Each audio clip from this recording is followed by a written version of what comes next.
Hi నమస్తే welcome to Suman TV. మరికొద్ది రోజుల్లో అయితే ఎలక్షన్స్ అయితే దగ్గరకు వచ్చేసాయి.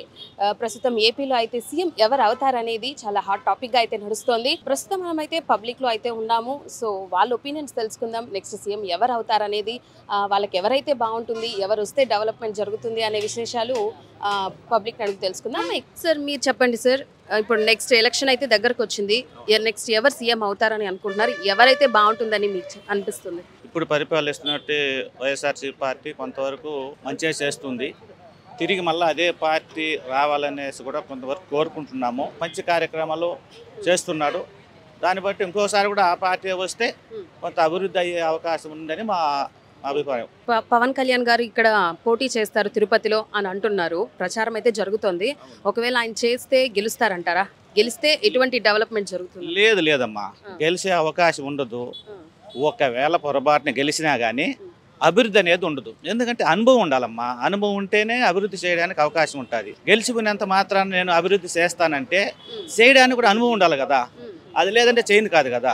ఓటర్లను ఆకట్టుకోవాలి. నేను ఏం చేస్తాను మీకు వస్తే అనేది చెప్పాలి.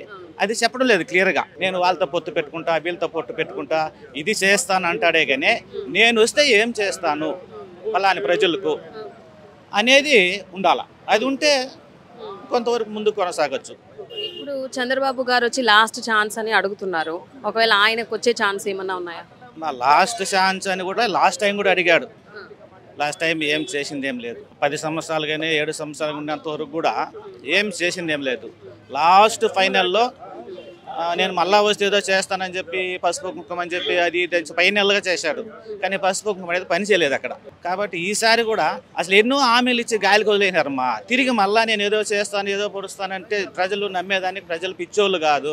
ఎందుకంటే గతంలో ఎన్నో హామీలు, 100 హామీలు ఇచ్చారు. కానీ దాంట్లో ఎన్ని తీర్చారు ఎన్ని తీర్చలేదని వాళ్ళ మనస్సాక్షికి తెలుస్తుంది. కాబట్టి ప్రజలేం పిచ్చోళ్ళు కాదు. ప్రతి విషయాన్ని కూడా ఆలోచిస్తారు. ఎందుకంటే టెక్నాలజీ పెరిగిపోయింది. ప్రజల్లో ఏ మెసేజ్ పోతా ఉంది, నిజం జరుగుతూ ఉందా అబద్ధం జరుగుతూ ఉంది అనేది క్లియర్గా తెలుస్తుంది. ఓకే సార్, అంటే మొత్తానికి ఇప్పుడున్న గవర్నమెంట్ మనకు అన్ని చేస్తుంది. చేస్తున్నారు. అవును. Hi sir. నమస్తే మేడం. ఇప్పుడైతే ఎలక్షన్స్ మరి కొన్ని రోజుల్లో అయితే వచ్చేస్తుంది. మీకు ఏపీలో సీఎం ఎవరైతే బాగుంటుంది అని అనుకుంటున్నారు? ఉన్న పరిస్థితులకు అనుగుణంగా గతంలో చంద్రబాబు నాయుడు గారి పరిపాలన చూసాం. ఒక్క ఛాన్స్ అని చెప్పి జగన్మోహన్ రెడ్డి గారి పరిపాలన ప్రస్తుతం చూస్తున్నాం. దీనంతా కూడా ఆలోచించి ప్రజలంతా కూడా ఒక నూతన ప్రభుత్వం, ఒక కొత్త వ్యక్తికి, కొత్త ప్రభుత్వానికి పథకాలు కాదు కావాల్సింది, ప్రధానంగా ఒక సాధారణ పౌరుడు సైతం బతకాలంటే విద్య, వైద్యం, ఉపాధి అనేవి ముఖ్యం. ఇవన్నీ చూస్తుంటే కమ్యూనిస్టులు కానీ అధికారంలోకి వస్తే ఇవి సాధించగలరు, ఈ కమ్యూనిస్టులు పరిపాలన చేయగలరని చెప్పి నాకున్నటువంటి అభిప్రాయం. అయితే ఫైనల్గా మీరు ఎవరు అవుతారు సీఎం అని చెప్తున్నారు? అంటే ప్రస్తుతం ఉన్నటువంటి నేపథ్యంలో చంద్రబాబు నాయుడు గారు గతంలో పనిచేసినటువంటి అనుభవం ఉమ్మడి రాష్ట్రంలో కానీ, చంద్రబాబు నాయుడు గారు అధికారంలోకి వచ్చి మరి కమ్యూనిస్టుల భావజాలంతో, సిద్ధాంతంతో ఏదైతే పథకాలు, సంక్షేమ పథకాలు కాకుండా అభివృద్ధి కార్యక్రమాలు ఏ విధంగా చేయాలో ఉమ్మడి మేనిఫెస్టో ద్వారా కమ్యూనిస్టులు, అదేవిధంగా జనసేన, టీడీపీ కలిసి పోటీ చేసే కాంగ్రెస్తో కలిసి ఒక ఇండియా కూటమిలో ఏదైతే నిర్ణయాలు తీసుకున్నామో ఆ నిర్ణయాల ప్రకారం చంద్రబాబు నాయుడు గారు నచ్చి ఈ ఇండియా కూటమిలో చేరి కమ్యూనిస్టులను కలుపుకొని ఈ ఆంధ్రప్రదేశ్లో పోటీ చేస్తే ఖచ్చితంగా 100% చంద్రబాబు నాయుడు గారు ముఖ్యమంత్రి అయ్యే అవకాశం. ఎవరు ఏపీలో సీఎం అవ్వచ్చు? సీఎం అంటే ఇప్పుడైతే మేనిఫెస్టో ఇప్పుడు మళ్ళీ కొత్తగా ఒకటి వినిపిస్తుంది. తెలంగాణ లాగా ఇక్కడ కూడా మహిళలకు ఉచిత బస్సు ఇస్తామంటున్నారు. ఆటో వాళ్ళు ఏమైపోవాలి? ఇవన్నీ కూడా పరిశీలించాలి. ఇప్పుడు తెలంగాణలో జరుగుతున్న పరిణామాలు దృష్టిలో తీసుకొని మేనిఫెస్టోలు మారిస్తే అది ప్రజలకు నచ్చిన మేమంతా చంద్రబాబు నాయుడుకి సపోర్ట్ చేస్తాం. ఆయన మళ్ళీ సీఎంగా తీసుకొని వస్తాం. ఇప్పుడు పవన్ కళ్యాణ్ గారు ఒకవేళ తిరుపతిలో పోటీ చేస్తే గెలుస్తారంటారా? ఛాన్స్ ఉండదండి. Hi sir. హలో అండి. ఏపీలో సీఎం ఎవరు అవ్వచ్చు? ఇప్పుడైతే ఎలక్షన్స్ మరి కొద్ది రోజులు అయితే వచ్చేస్తుంది. మీకు తెలిసి ఎవరు అవ్వచ్చు, ఎవరైతే బాగుంటుంది? రాష్ట్రంలో ఈ ఫిబ్రవరిలో ఎలక్షన్ కోడ్ అనేది అనౌన్స్ చేయబోతున్నారు.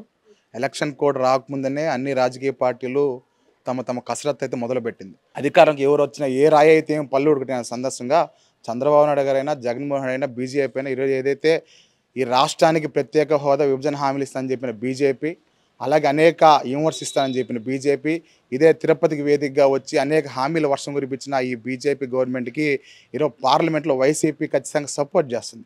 ఏదైతే బీజేపీ ప్రవేశపెడుతున్న బిల్లులు ఉన్నాయో దానికంతా వైఎస్ఆర్సీపీ సపోర్ట్ చేస్తుంది. సో ఏదైతే ఇండియా కూటమి ఉందో దేశవ్యాప్తంగా యాంటీ బీజేపీ అనే కూటమి వస్తుంది. ఆ యాంటీ బీజేపీ కూటమిలో ఎవరైతే ఇండియా కూటమిలో చేరతారో వాళ్ళకి ఖచ్చితంగా విద్యార్థులు కావచ్చు, యువత కావచ్చు, ఖచ్చితంగా సపోర్ట్ చేస్తారు. అది వైసీపీ అయినా సరే, టీడీపీ అయినా సరే, జనసేన సరే, ఎవరైతే ఇండియా కూటమిలో చేరతారో యాంటీ బీజేపీ ఉంటుందో అలాంటి కూటమికి ఖచ్చితంగా మేము సపోర్ట్ చేస్తాం విద్యార్థులుగా. ఓకే, ఇప్పుడు పవన్ కళ్యాణ్ గారు ఒకవేళ తిరుపతిలో పోటీ చేస్తే గెలుస్తారనుకుంటున్నారా? గెలిస్తే ఎటువంటి డెవలప్మెంట్? తిరుపతి అనేది చాలా సెంటిమెంట్.